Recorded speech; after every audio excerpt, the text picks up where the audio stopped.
partons avec les nôtres. Regardez autour de vous. Bienvenue sur cette chaîne qui vous informe sur l'évolution de la guerre entre la force armée de la République démocratique du Congo et le M23 RDF, soutenu par les Rwandais et quelques pays voisins.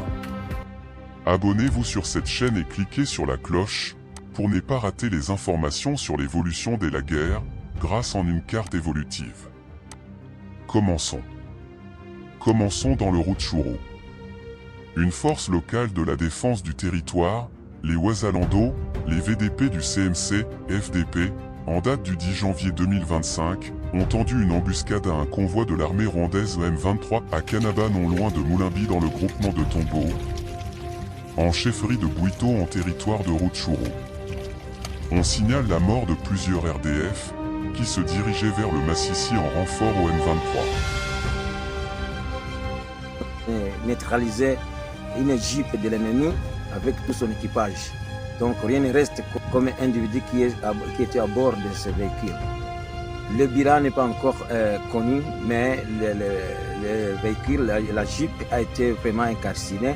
Elle est tombée dans l'embuscade qu'on avait tendue entre Tongo et Moulimbi. Le convoi était composé par 3 véhicules.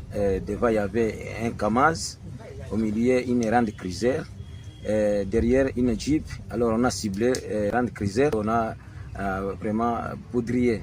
Le message est clair, le président de la République, chef de l'État, commandant suprême, a dit que vraiment il ne négociera jamais avec le M23, ce sont des panthères, les pacotis, le vrai ennemi c'est le Rwanda. Et ce message est venu réconforter tout combattant qui est sur la ligne de front.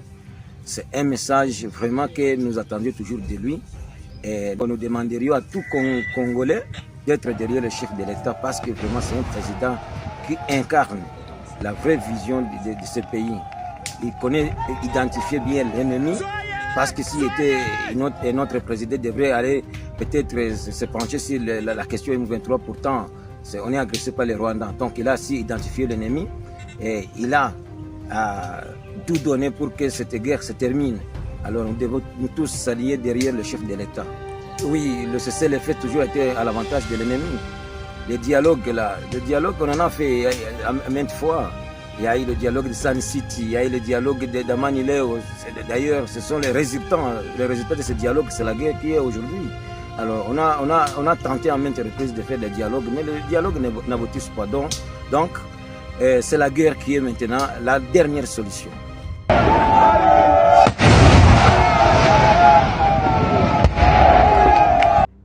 Ce vendredi, 11 octobre 2025, la force armée de la République démocratique du Congo, en réponse aux violations du cessez-le-feu du M23, a lancé 2 offensives pour libérer la cité de Masisi Centre et de Rubaya. Du côté de Masisi Centre, le combat se déroule sur Kaongolé, colline stratégique, pour le contrôle de Masisi Centre. Pour le moment le combat continue, il n'y a pas moyen de connaître jusque-là qui a gagné. Mais on signale que l'armée avance et récupère petit à petit les positions du M23.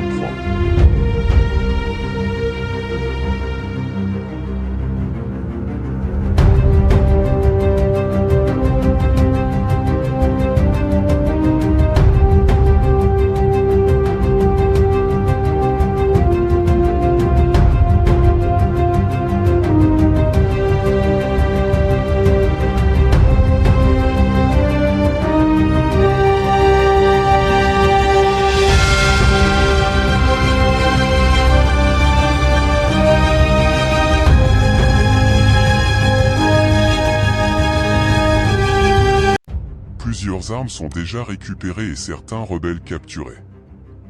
Du côté de la cité minière de Rubaya et de Ngungu, la partie ici en vert foncé est la partie récupérée par l'armée. On signale que l'armée avance, et au soir du 11 janvier 2025, les forces armées de la République démocratique du Congo ont déjà libéré Mufunzi, Akashumba et Kabashumba. On signale que l'armée de la République est sur la voie pour récupérer les positions longtemps perdues. Vers le soir, l'armée récupère encore Kashingamuto, dans le groupement de Mufuni-Shanga.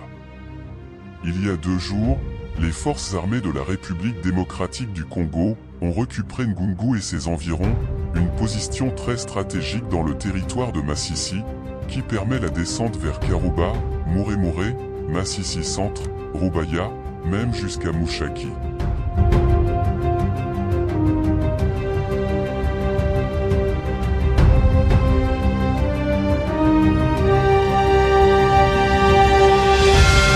Nous sommes en Ngongo.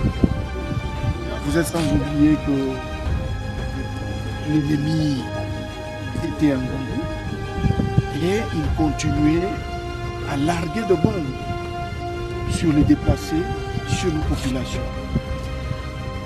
Vu cet état de choses, le commandant Tafok Sud Kivu et les commandants Tafok Nord Kivu ont compris qu'il fallait faire une planification pour riposter, n'est-ce pas, aux incessantes attaques et violations du cessez-le-feu par l'ennemi.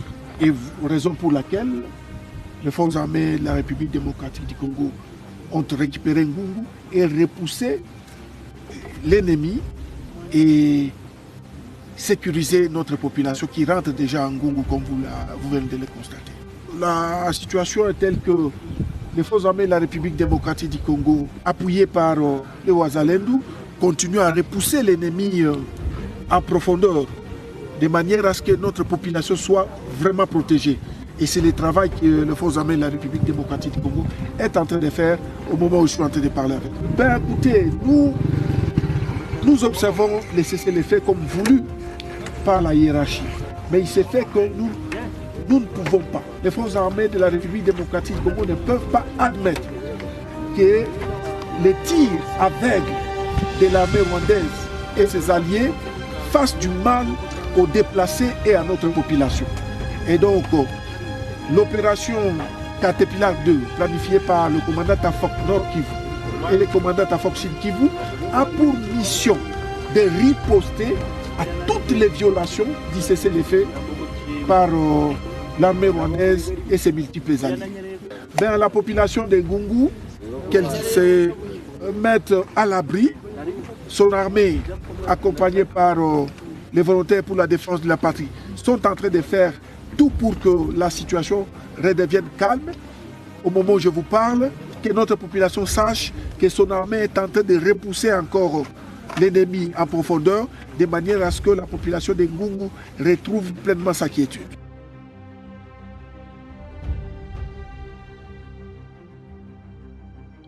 À Mweso, les Ouazalando ont lancé des attaques sporadiques contre les M23 au RDF.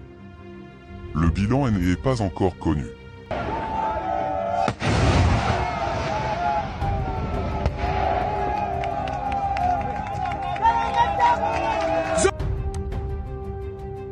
Du côté de sud de Lubero, l'armée continue de pilonner les positions des rebelles, et on signale que bientôt la position d'Alain Bongo va passer à 100% entre les mains de l'armée.